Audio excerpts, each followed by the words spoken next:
আসসালামু আলাইকুম। আমি শবনম বুবলি। সবাইকে আমন্ত্রণ জানাচ্ছি বাংলাদেশের সংবাদ। বন্ধুরা, আপনারা জানেন বুবলি নায়িকা হওয়ার আগে একজন সংবাদ পাঠিকা ছিলেন। তার সংবাদ পাঠ কেমন ছিল তা আজকে দেখব, চলুন দেখি।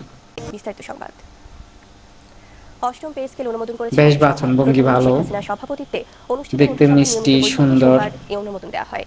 চলতি বাহ, বছরের জুলাই থেকে এই পে স্কেল কার্যকর হবে। উচ্চারণ, নতুন পে স্কেলে বাচনভঙ্গি সিভিল এবং সার্ভেন্ট ও কথা চার্জশিট বলার থাকছে ধরন না। সবকিছু এতে সদস্য ব্যয়ের অসাধারণ। বেতন হচ্ছে একটা 98,000 কথা টাকা কেন থেকে বলতেই সর্বনিম্ন হয়, 8,250 টাকা।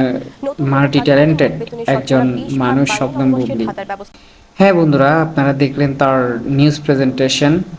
অভিনয়েও বর্তমানে সুপার ডুপার হিট একজন অভিনেত্রী তিনি। শুধু তাই নয়, তিনি কোথা থেকে উঠে এসেছেন, সম্পূর্ণ ভিন্ন ধারার এক কোনো নাট্যমঞ্চ কিংবা অভিনয় দিয়ে হাতে করি নয়, তিনি ব্যতিক্রম এক পেশা থেকে উঠে এসেছেন, নায়িকা হয়েছেন। এটা খুব রেয়ার একটা ঘটনা। সংবাদ পাঠ থেকেই সাকিব খান আর তার পরিচালক নায়িকা খুঁজতেছিলেন, এমন সময় সংবাদ আসে তাদের সামনে।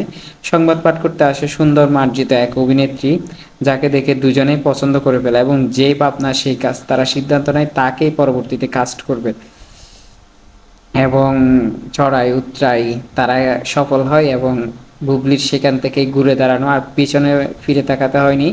বর্তমানে একটা অন্যরকম জায়গা সৃষ্টি করেছেন বাংলা চলচ্চিত্রে। তো বন্ধুরা, আপনাদের বুবলির সংবাদ পাঠ অভিনয় কেমন লাগে কমেন্টস করে জানিয়ে দিতে পারেন।